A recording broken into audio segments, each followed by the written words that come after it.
Hola, mi nombre es Padre Mike Schmitz y esto es Ascension Presence. Muchas veces me preguntan, Padre, ¿usted es católico, verdad? Y yo digo, sí, lo soy. Y me dicen, entonces, ¿cuál es la diferencia? ¿Cuál es la principal diferencia entre la Iglesia Católica y las otras denominaciones protestantes o iglesias no católicas? Tal vez sea esto, tal vez sea la autoridad. Y sé que es una palabra fuerte, a muchos no nos gusta. Pensamos, autoridad. Eso no me parece bien. ¿Qué quieres decir con autoridad? Yo diría esto, que la iglesia tiene la capacidad de enseñarnos. Enseña con autoridad. La iglesia tiene la capacidad de enseñarnos en el nombre de Jesús, con el poder del Espíritu Santo, en la gloria de Dios Padre. Que la iglesia tiene la capacidad de decirnos, esto es verdad y esto no es verdad. Que la iglesia tiene la capacidad de establecer doctrina. Y no estoy hablando de algún cuerpo invisible o universal de creyentes. Estoy hablando de la iglesia que el mismo Jesús fundó en Mateo, capítulo 16. Jesús mira a Simón y le dice, Simón, tu nombre ahora es Pedro, roca, y sobre esta roca edificaré mi iglesia, y las puertas del infierno no prevalecerán contra ella. Y continúa diciendo, te daré las llaves del reino de los cielos. Ahora, aquí hay algo interesante que quizás sepas o no. Jesús vino a establecer el reino, ¿verdad? Pero no es un reino invisible. ¿Por qué?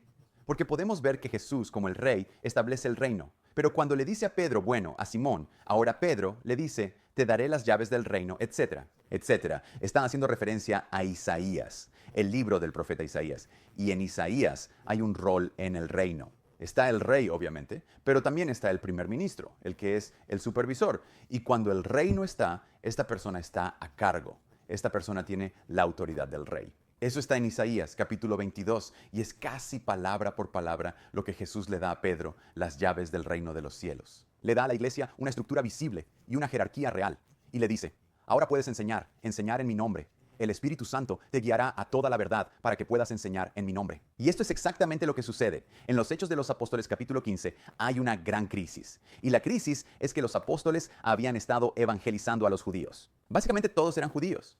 Y se dieron cuenta de que Jesús es el cumplimiento del judaísmo, que Jesús es el Mesías que han estado esperando. Así que están compartiendo las buenas nuevas con el pueblo judío. Era increíble, pero luego se dieron cuenta porque Pedro tuvo una visión, y Pablo también fue llamado a hacer esto, que estaban llamados a llevar el evangelio a los no judíos. Lo cual es asombroso y bueno, porque yo soy un no judío y puedo ser incluido, ¿verdad? En el pueblo de Dios. La pregunta surgió, bueno, cuando evangelizas a los judíos, lo único que necesitan es ser bautizados, porque ya están circuncidados. Ya están en el antiguo pacto, así que para entrar en el cumplimiento del pacto, el nuevo pacto, solo tienen que ser bautizados. Pero si estás evangelizando a los gentiles, la pregunta es, ¿primero tienen que ser circuncidados y luego bautizados?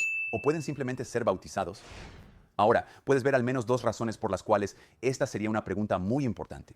Una es que si fueras un hombre gentil adulto, esta sería una gran pregunta que querrías responder. ¿Tengo que hacer esto? ¿O es opcional? Querrías que se resolviera de antemano. Pero en segundo lugar, y más importante, si necesito circuncidarme para ser bautizado y no lo hago, significa que no estoy salvado. ¿Cómo? ¿Tenemos que hacer esto para ser salvados? Esa es la gran pregunta. El problema es que Jesús nunca enseñó sobre eso. Y la Biblia tampoco lo hace. Y este es el problema. El problema con algo llamado sola escritura o solo la Biblia. Sabes, uno de los pilares de la Reforma Protestante fue esta idea de que solo la Biblia o escritural sola, que no necesitas la iglesia, solo necesitas solo la Biblia. Pero ¿qué pasa cuando la Biblia no enseña algo? ¿Qué hacemos? Bueno, lo que sucedió fue que en Hechos capítulo 15 los apóstoles se reunieron. Y de nuevo, no estoy hablando de una iglesia invisible o genérica, sino de la estructura real de la iglesia. Esos apóstoles, las personas que el mismo Jesús llamó Pedro como el Papa, Pablo y Bernabé, formaron este cuerpo de la iglesia. Y la iglesia se reúne, discute, debate, oran y luego decide. Dijeron, parece bien al Espíritu Santo y a no imponerles esta carga a los gentiles. No tienen que ser circuncidados para ser bautizados.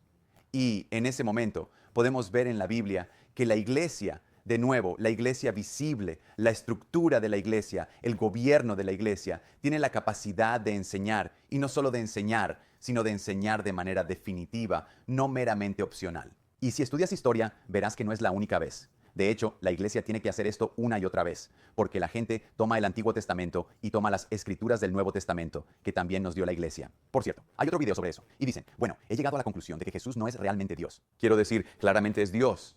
Vino a la tierra, resucitó de entre los muertos, claramente es Dios, pero creo que solo parecía humano. Y esa fue una herejía llamada docetismo. De hecho, fue una de las primeras herejías, que Jesús era completamente Dios, pero no completamente hombre. Y la iglesia, de nuevo, no esta iglesia genérica e invisible, sino la estructura física y jerárquica de la iglesia, dijo, Eso es incorrecto. Luego otras personas llegaron y dijeron, bueno, es completamente humano, pero tal vez solo es parcialmente Dios, como casi Dios, como los arrianos.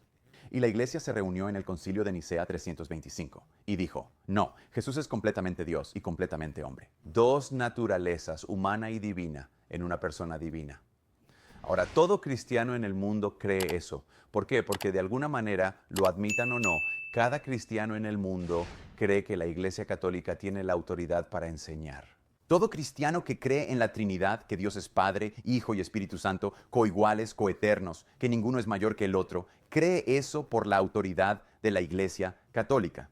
Porque la Iglesia se reunió en el Concilio de Nicea, el Concilio de Constantinopla y todos los demás concilios de la Iglesia y declaró esto, que esta es la interpretación del texto. Y necesitamos eso. Aquí está lo loco. ¿Lo necesitamos tanto? Bueno, aquí hay un pequeño ejercicio mental. Imagina que eres Dios. Para algunos de ustedes, esta no será la primera vez hoy que hagan esto. Y es tan importante para ti que las personas que creaste sepan quién eres realmente, que no te malinterpreten. Entonces, ¿qué haces? Bueno, no quieres abrumarlos con tu belleza, poder, gloria y verdad, porque entonces podrían servirte por miedo. Quieres que se enamoren de ti y que sepan quién eres realmente. Así que comienzas poco a poco. Comienzas con un nombre. Abraham o Abram. Ya sabes, cambió su nombre a Abraham. Lo llevas lentamente y luego a su familia, te revelas lentamente a su familia y luego a su tribu y luego a su pueblo que llamas al pueblo judío, el pueblo elegido de Dios. Y te revelas lentamente a ellos, con mucho cuidado, porque no quieres que malinterpreten ninguna parte de ti. Y luego, en la plenitud de los tiempos, hace 2000 años, tú mismo te conviertes en uno de ellos. Te conviertes en un ser humano. Y en eso revelas quién eres realmente. Y no lo haces como el más poderoso, o el más grande, o el más rico. Tomas el lugar más bajo, como una persona humilde y pobre. Y mueres como un criminal.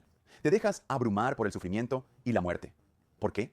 Porque es muy importante para ti, como Dios, que las personas conozcan la verdad y la profundidad de tu corazón. Luego resucitas de entre los muertos, envías tu Espíritu Santo a los apóstoles y luego escriben todas estas cosas. Y mientras escriben estas cosas, tú las preservas. ¿Por qué? Porque es muy importante para ti, como Dios, que escriban exactamente lo que quieres que escriban, ni más ni menos. Y luego, a lo largo de los años, mientras lo traducen, mientras lo copian, tú, por tu Espíritu Santo, guías esa copia, guías esa traducción para que no te malinterpreten. ¿Por qué? Porque es muy importante para ti, como Dios, que nadie te malinterprete. Aquí está este libro infalible, ¿verdad? Es un libro que no tiene error. Ahora, no está libre de errores científicos porque no es un libro científico. Es un libro de poesía, un libro de verdad, un libro de bondad. Hay otro vídeo completo sobre eso. El punto es que compilas este libro infalible a través de personas falibles, pero compilas este libro infalible. Ahora, si fueras Dios, ¿tendría algún sentido para ti decirle a cualquiera, aquí tiene este libro infalible, tómalo, léelo? Dime qué piensas. No, no lo harías. ¿Por qué? Porque un libro infalible sin un intérprete infalible es un libro inútil, ¿verdad? La Biblia es infalible, pero sin un intérprete infalible.